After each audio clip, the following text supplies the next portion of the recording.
Hi, I'm Cindy, and this is the Community Effect Podcast. On this show, we talk about all things teaching and learning, from building authentic relationships to creating a classroom culture where students thrive. We dig into mindset, motivation, engagement, and behavior, because real classroom success isn't just about lesson plans. It's about the community you build. These are conversations for teachers who want more than to just survive. And these are strategies for educators who are ready to take their community to the next level. This is the Community Effect Podcast. Hey friends, welcome back to the Community Effect Podcast. Whether you're joining me for the very first time or you've been here since the beginning, I am so glad you're here. Thank you for spending a little bit of your day with me. My hope is that every episode helps you see something familiar through a new lens and leaves you with one meaningful idea that you can carry back into your classroom. And before we jump into today's conversation, I wanted to share something that is really exciting. For the past couple months, I have been working on a project that I have been wanting to create for a very long time, and I am finally at the point where I can start to share it with you. I'm not going to give all the details away just yet, but if you've ever wished that there was a place to find practical classroom resources, encouragement, and ongoing support throughout the school year, I think you're really going to be excited about what's coming. So stick around until the end of today's episode, and I'll tell you a little bit more about it. All right, let's go ahead and just jump right into today's conversation. As we head into the new school year, classrooms all over the country are buzzing with fresh beginnings. Teachers are arranging desks and hanging bulletin boards, they're labeling supplies, and maybe even wondering if they'll ever remember where they put all those extra materials. But once students walk through those classroom doors, our attention shifts almost immediately to something else: routines. We spend the first days and sometimes the first few weeks teaching students how to enter the room, where to put their backpacks, how to transition between activities, how to work with a partner, to ask for help, to line up, to clean up, and about 100 other little routines that help our days run smoothly. And honestly, we should. Those routines matter. They create predictability, they reduce confusion, they help protect our instructional time. And more importantly, they help students feel safe because they know what to expect. And if you've been teaching for any length of time, you've probably already had this question floating in the back of your mind, like, how can I make sure that my routines really stick this year? And I get it. We spend those first few weeks carefully teaching routines, and students seem to have them down. I mean, everything is working. And this is the point that some people call the honeymoon phase, right? I mean, teaching it's pretty smooth. Things are looking pretty darn good right now. And then almost without warning, little things start to change. The line is not quite as tight as it used to be. Transitions, they're taking a lot longer. Students start talking before the directions are finished. And you find yourself giving reminders for routines that you could have sworn everybody already knew. You're saying things like, hey, let's try that again. Remember how we practiced this? Go back and show me what this should look like. Or, no. Go sit down. That's okay. It's all right. Remember how we asked for help? Raise your hand. That's right. Does it sound familiar? It's like, just like that, the honeymoon is over. But why? What actually happened? Why is it that routines that felt so solid just a few weeks ago or even a few days ago suddenly start losing their footing? Why are they breaking down? I've spent a lot of time thinking about that question over the years. And at first, I came up with what seemed to be the most obvious conclusions. Maybe students were doing so well that we didn't need to keep as much of an eye on those routines. Maybe we got so focused on teaching that we unintentionally sent this message that it was no longer mandatory. Maybe with all the excitement, we skipped some steps along the way, like providing our directions both written and orally, or giving them and showing them explicit models. Maybe it's that the students just needed more practice. And honestly, I think there's some truth to all of those things. Because when something isn't working, that's usually the first place we go, isn't it? We ask ourselves, like, did I explain it clearly enough? Did I model it well enough? Did we practice it long enough? And those are all really good questions. In fact, I think that those are the exact questions that we should be asking. Because classroom routines, they don't develop by accident. Students need intentional instruction centered around routines. And of course, routines can start to break down when we get busy. I mean, that makes perfect sense. As the year moves on, our attention naturally shifts towards curriculum, assessment, projects, field trips, conferences. There are so many things that compete for our attention that remaining consistent with our expectations becomes more challenging. And at times, to be honest, less important than the work at hand, teaching.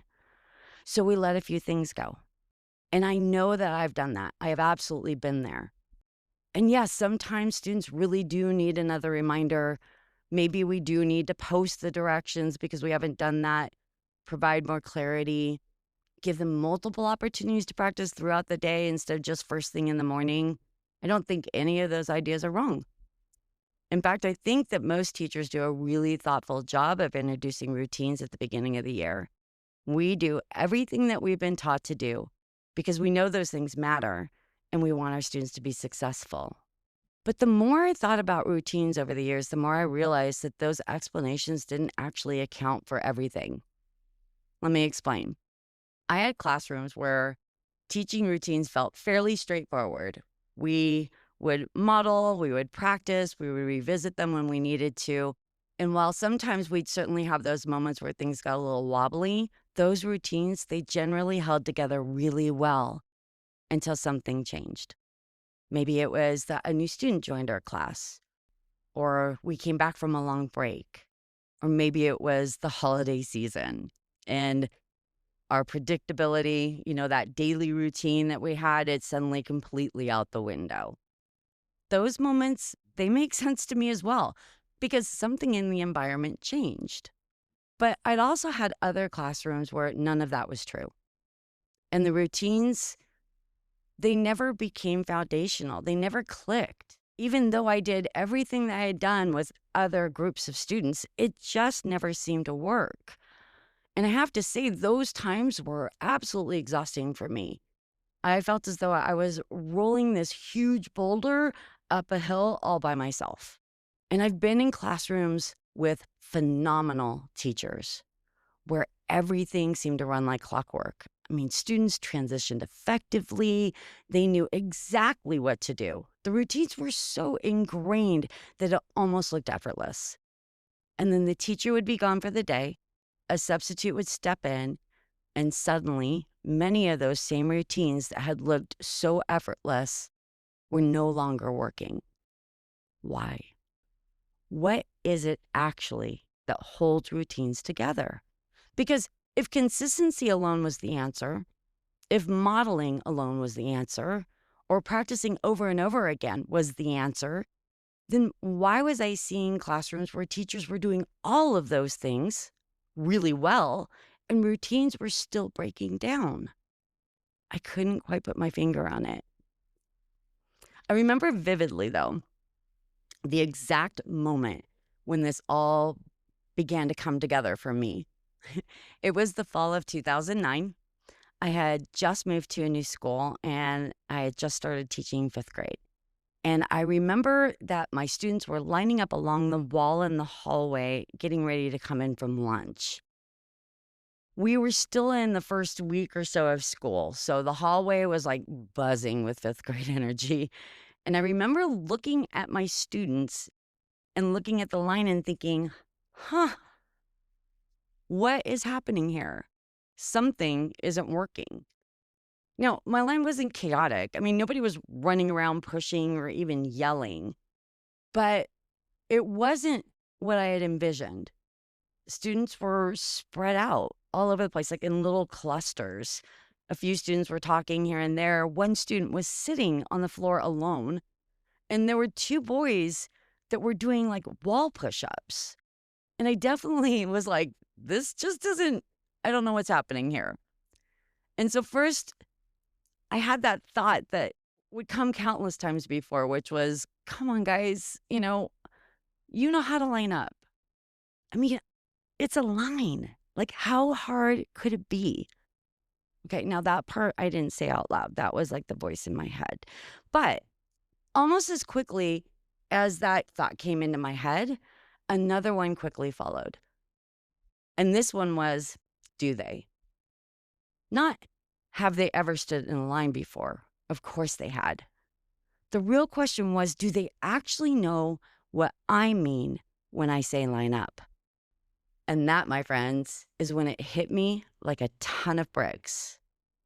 Here's the uncomfortable truth. It's easy to assume that students already know how to do something like stand in a line or line up. I mean, after all, they've been lining up since kindergarten. And as embarrassing as it is to say, that is what I used to think. I had assumed that because of prior experience, my students already knew how to line up appropriately. And because of that, and here come those bricks, I don't know if you can hear them, I had never intentionally taught this routine to my students. I just expected it. And I know it sounds kind of crazy, but it was in this moment of looking at my line that I realized something that I had never even considered before. Yes, they had prior experience. Every one of those students had spent years in different classrooms with different teachers learning how to line up. But here's the reality. Some teachers expected their lines to have complete silence. Others were comfortable with quiet conversation. Some cared about students standing shoulder to shoulder, and others cared more about personal space. Some emphasized speed, while others emphasized number order. Some teachers were expecting bubbles and tail feathers. And for some, they didn't put a whole lot of emphasis on a line because that was not the hill that they wanted to die on. And I get it. Choose your battles for sure. 100%, girl, you do you. But the point is, every student standing in my line had developed their own understanding of what lining up meant based on their previous experiences. See, there I was assuming that we were all working from the same definition, and we weren't. I mean, seriously, think about it. How often do we assume students understand a routine simply because they've experienced something similar before? So it was no wonder that I wasn't seeing what I expected reflecting back to me. My students had zero clue what my expectations look like because I had never truly shared them with them. The expectation was actually living in my head, and I had never made that thinking visible to them. That one realization, it stayed with me. It changed the questions I started asking myself every time I introduced a new routine. So now it wasn't just, did I explain it? Did I model it? Now it was, did I really teach this? I mean, did I explicitly teach this? Or maybe even more importantly, instead of assuming that students knew what I meant, I started asking myself, have I actually made my thinking visible? Now, all of this led me to understand that I had been looking at routines through a much narrower lens than I had ever even realized. One of the hidden contributors to my routines breaking down was something that I hadn't even considered. Sometimes I was losing the routine because I had assumed shared understanding without ever intentionally building it. And once I saw that, Oh my goodness.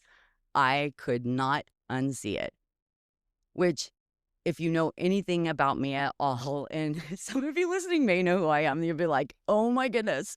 Yes, this sent me down a rabbit hole looking for more.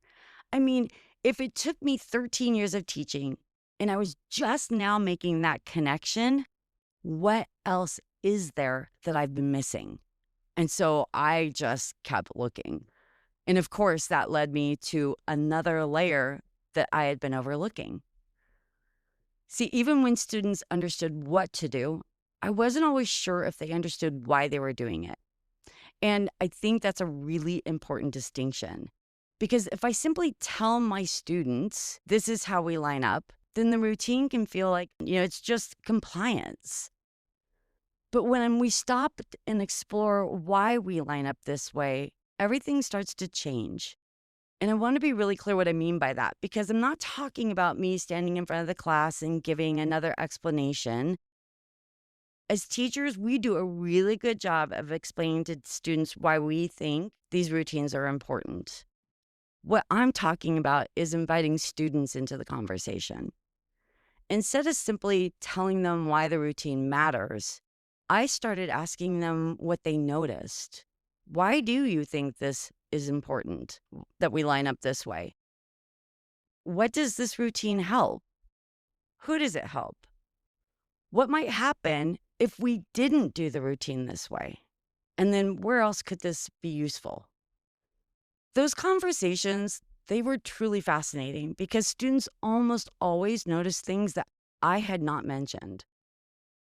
They'd talk about keeping everybody safe in the hallway. They'd point out that other classes were still learning and they didn't want to interrupt them. Some would mention that if we moved quickly and calmly, we'd have more time for recess or for our next activity. And they'd even make connections beyond our classroom to the cafeteria, assemblies, playgrounds, or any other place where we had to move together.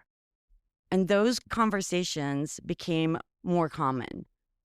And as they did, it became clearer that we weren't just uncovering why the routine mattered, we were uncovering what the routine was protecting.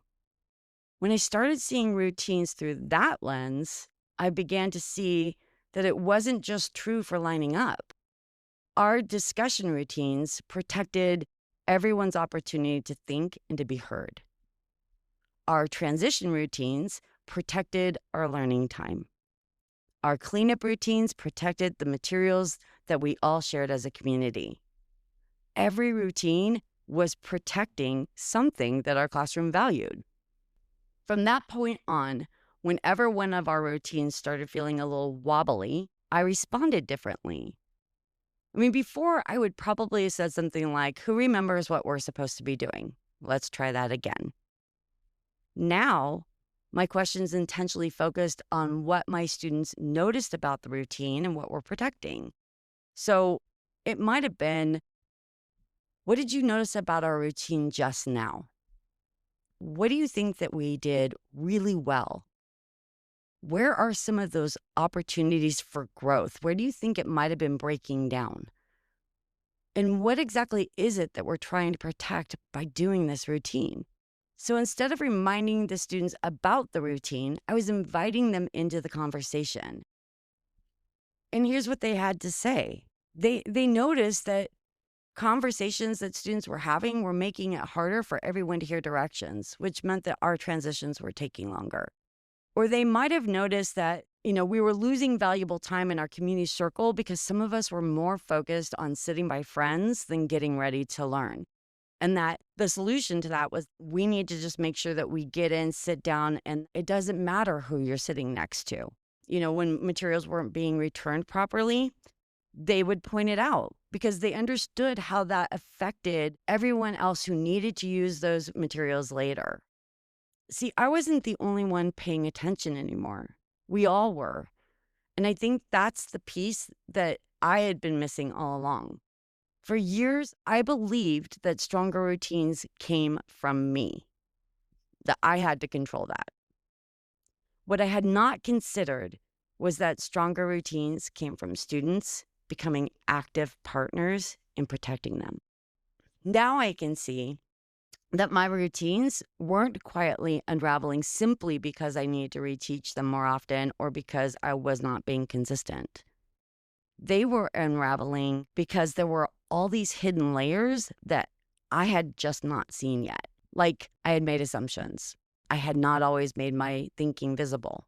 I was the only one constructing the purpose or the understanding behind the routine. And I hadn't yet recognized what that routine was protecting. And because of all that, I was carrying almost all the responsibility for keeping those routines alive. But once my students understood what a routine looked like, why it mattered, what it was protecting, then they could begin helping to protect it too. The responsibility was no longer sitting entirely on my shoulders. It became something that we shared. Now, here's something I want you to hear loud and clear, because I do not want you walking away from this episode thinking that my routine suddenly became like, perfect and angelic. They did not. We still had those moments where we had to stop and reflect and reset together. The difference was those conversations no longer depended entirely on me.